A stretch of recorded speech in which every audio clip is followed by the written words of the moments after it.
నమస్తే, నేను మీ సారథి Ramesh. Gora Rajaji grand pass English grammar క్లాస్కి స్వాగతం, సుస్వాగతం.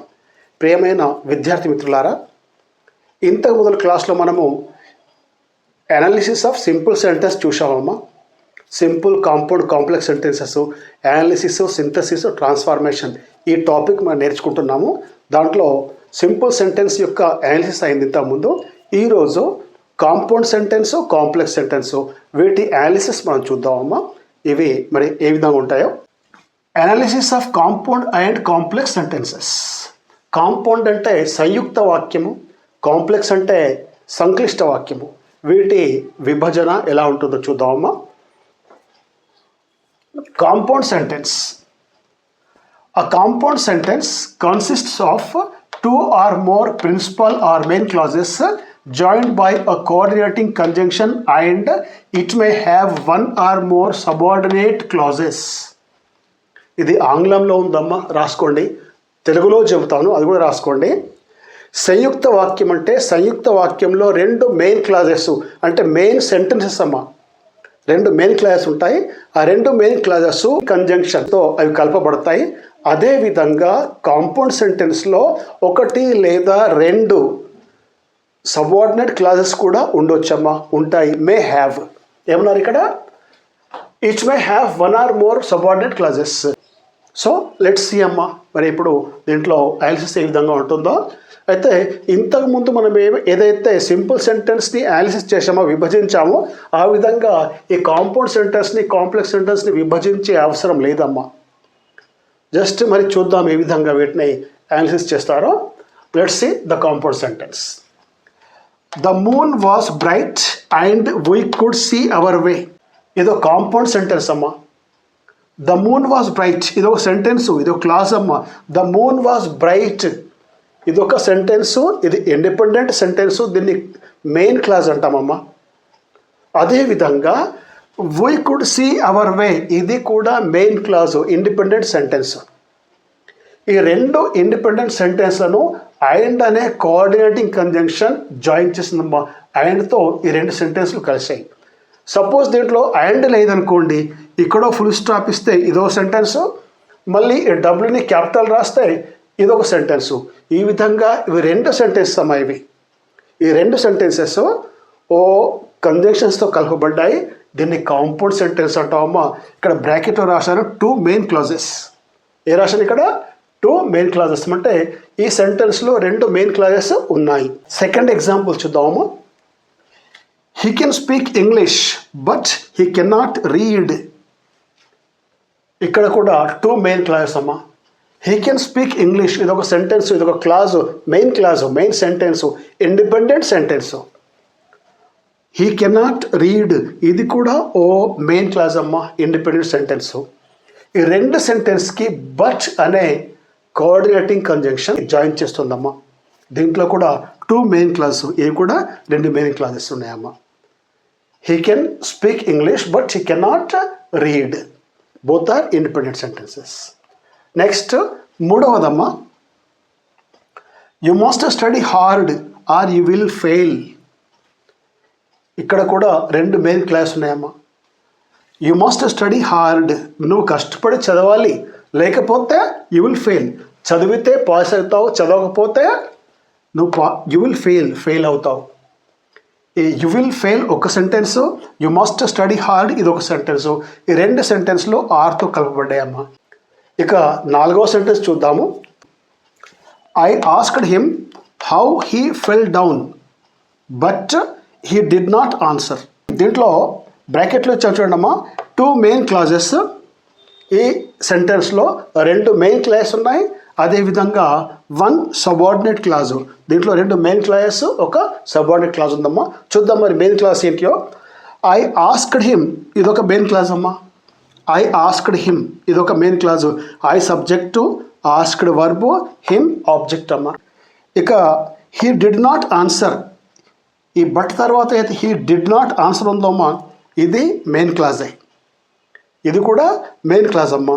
ఈ రెండు హీ డిడ్ నాట్ ఆన్సర్ ఒక main clause, I asked him ఇంకో మెయిన్ క్లాజు. ఇక హౌ హీ ఫెల్ డౌన్ ఇదమ్మా. హౌ హీ ఫెల్ డౌన్ ఇది సబార్డినేట్ క్లాజ్ అమ్మ. దీంట్లో హౌ హీ ఫెల్ డౌన్ ఇది సబార్డినేట్ క్లాజ్.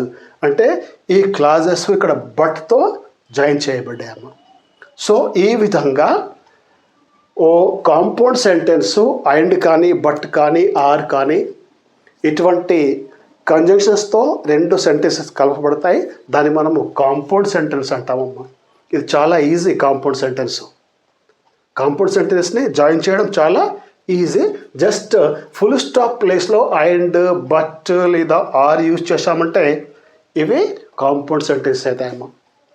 వెల్, ఇక మనం కాంప్లెక్స్ సెంటెన్స్కి వద్దామమ్మా. Analysis of complex sentence. ఈ కాంప్లెక్స్ సెంటెన్స్ యొక్క అనాలిసిస్ ఏంటో ఇప్పుడు చూద్దాం మనము. A complex sentence consists of a main clause and one or more subordinate clauses. ఇదమ్మా ఆంగ్లంలో ఉంది, తెలుగులో చెప్తాను. ఒక సంక్లిష్ట వాక్యంలో ఒక మెయిన్ క్లాజ్ ఉంటుందమ్మా. అలాగే ఒకటి లేదా అంతకన్నా ఎక్కువ సబార్డినేట్ క్లాజెస్ ఉంటాయి దాంట్లో.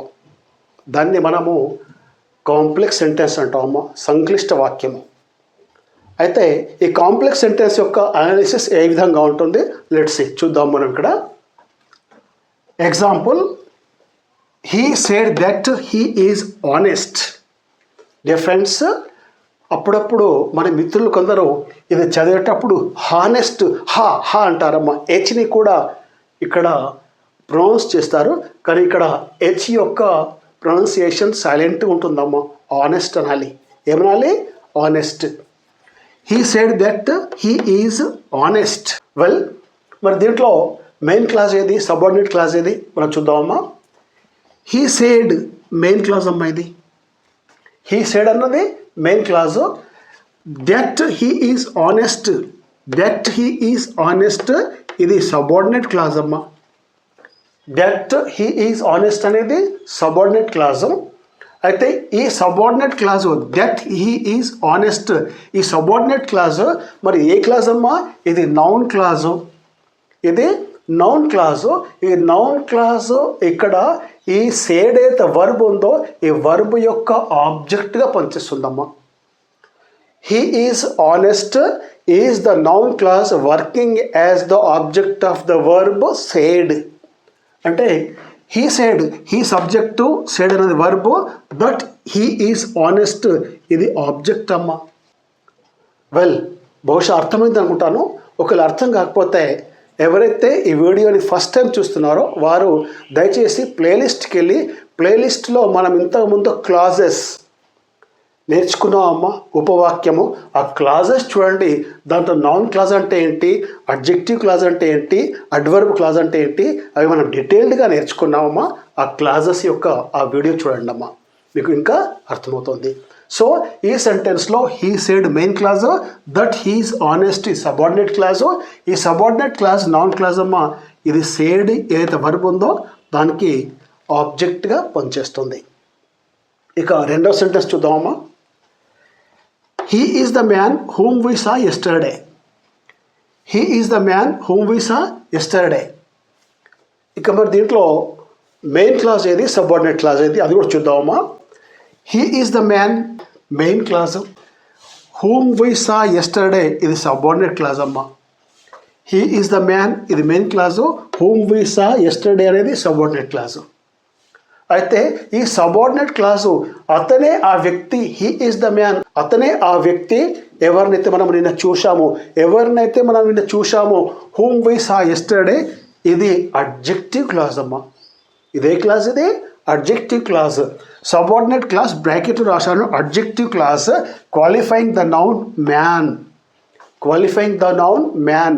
ఈ సెంటెన్స్లో అయితే మ్యాన్ వర్డ్ ఉందో అమ్మ, హీ ఈజ్ ద మ్యాన్, అతనే ఆ వ్యక్తి ఎవరినైతే మనం నిన్న చూసామో. హూమ్ వి సా యెస్టర్డే ఈ అడ్జెక్టివ్ క్లాజు ఈ మ్యాన్ అనే నౌన్కి, మ్యాన్ అనే వర్డ్కి అది క్వాలిఫై చేస్తుందమ్మా, దాన్ని వర్ణిస్తుంది అక్కడ. ఇక మూడో సెంటెన్స్ చూద్దాం మనము. We rested when we felt tired. ఇక దీంట్లో మరి సబార్డినేట్ క్లాజ్ ఏది, మెయిన్ క్లాజ్ ఏది చూద్దామమ్మా. వి రెస్టెడ్ ఇది మెయిన్ క్లాజ్ అమ్మా. We rested, we subject, rested verb ఇది మెయిన్ క్లాజ్. ఇక వెన్ వీ ఫెల్ట్ టైర్డ్ ఇది సబార్డినేట్ క్లాజ్ అమ్మ. వెన్తో జాయిన్ చేయబడిందమ్మా ఇది. ఈ సబార్డినేట్ క్లాజ్ దేంతో? వెన్తో జాయిన్ చేయబడింది. అయితే మరి ఈ సబార్డినేట్ క్లాజు ఏ క్లాజ్ అమ్మా? ఇది ఏం ఫంక్షన్ చేస్తుంది ఇక్కడ? When we felt tired subordinate clause, this is adverb clause అమ్మా. When we felt tired, this is adverb clause of time. ఏదైందమ్మా ఇది? వెన్ వీ ఫెల్ట్ టైర్డ్, ఎప్పుడైతే మేము అలసిపోయామో, ఎప్పుడైతే మాకు అలసట అనిపించిందో అప్పుడు మేము రెస్ట్ చేశాము. సో ఇది అడ్వర్బ్ క్లాజ్ ఆఫ్ టైమ్ అమ్మ. When we felt tired, adverb clause of time qualifying the verb rested. దీంట్లో ఈ వర్బ్ రెస్టెడ్ ఏదైతే ఉందో, ఈ రెస్టెడ్ అనే వర్బ్కి ఈ సబార్డినేట్ క్లాజ్ క్వాలిఫై చేస్తుందమ్మా. సో ఈ క్లాజెస్ 3 రకాలు ఇంతకుముందు మనం నేర్చుకున్నాము. Noun clause, adjective clause, adverb clause.